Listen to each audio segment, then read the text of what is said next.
What is up, you guys? This is JP, and today we're going to talk about managing volume.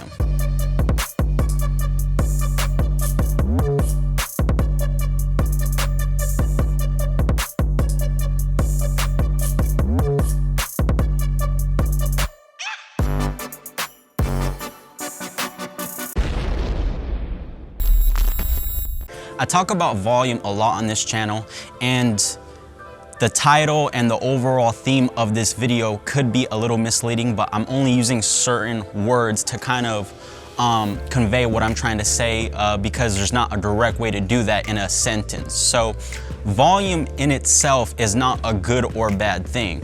I talk about volume with a lot of positive connotations on this channel, and you might read a lot about a volume and and people talk about it in positive connotations and talk about volume in a good light. And that's because properly managing volume, and if you do that in the correct way, it's going to have obviously a positive effect on your gains in regards to muscle mass and strength. So in your program, if you do the right amount of volume, you're gonna make more gains, you're gonna get bigger, or you're gonna get a better lift. But again, there are bad ways to also manage volume. So if you didn't know, volume has a dose-response relationship with hypertrophy and to a lesser extent strength. So when you do more volume from whatever volume you're doing right now, you're going to make more gains. But again, this isn't something that you can do forever. For example, if you're doing 10 sets per week on your chest and you go from 10 sets to 12 sets and you were properly acclimated to doing 10 sets, then obviously that's going to lead to you getting more gains on your chest. But let's just use another extreme example. If you go from doing 10 sets on chest per week and you immediately jump up to 20 sets or 25 sets, and you make that jump in just 1 week, you're going to have a negative effect most likely on gains for your chest. You might even regress a little bit. So again, volume in itself isn't a bad or a good thing. It's how you manage it that makes it positive or negative. So I talk a lot of the positive benefits of volume, but some of the negative benefits of volume that I see all the time as a trainer are, one is form during this set. So for example, I'll talk to individuals that I train, and again, you yourself might know that volume is good when managed properly. But what I tend to see training people is that during their set or during their workouts, they try to get extra reps during their sets or push that threshold for their rep range to be able to say or do more volume, to be able to say, oh, I got more volume, I'm going to make more gains. And I constantly see this firsthand. Let me use an example. I'll have a rep range with one of my clients, and they'll have a 10 to 15 rep range of double progression. They're trying to climb up the rep range, get more volume, and then when they can stay at the top of the rep range for all of their sets, they increase the load and drop back to the bottom of the rep range. But because they know this, a lot of the time I'll see clients, and again, I correct this when they do it, but I'll see them kind of prematurely try to do more and more reps. And again, they're getting more reps, which means more volume, but they're doing that at the expense of their form. They're not going all the way down during their reps. They're not going all the way up. They're speeding up the eccentric portion of the lift, the negative portion. They're going really, really fast. So basically everything around the volume is taking a hit. Their form's taking a hit from every angle you can look at it. Again, the tempo, the range of motion, it's all taking a hit.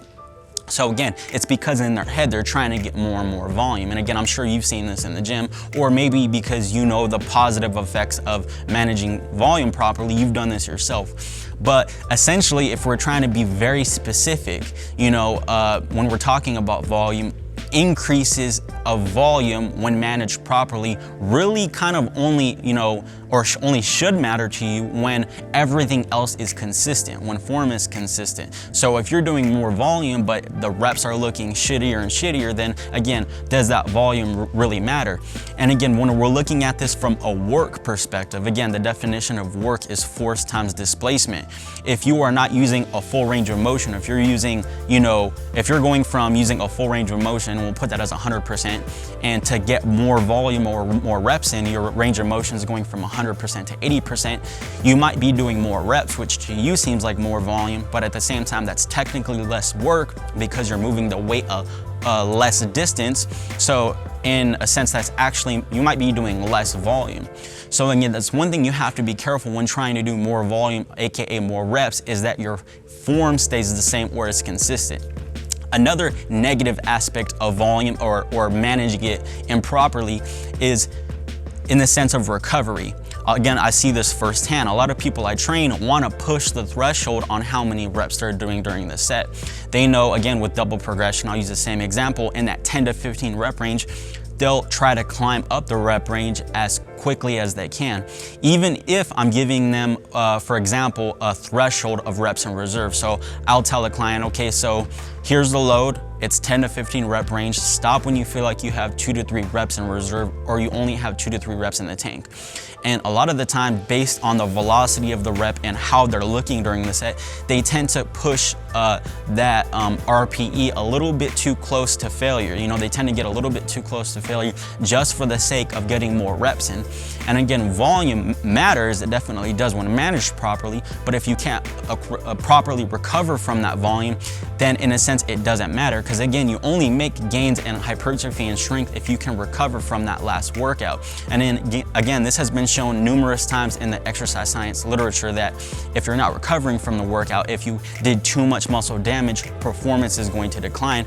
And again, it's also been shown that even when muscle protein synthesis is higher, that a lot of the times if you've done too much damage, it's just muscle recovery returning to baseline versus actually gaining new muscle.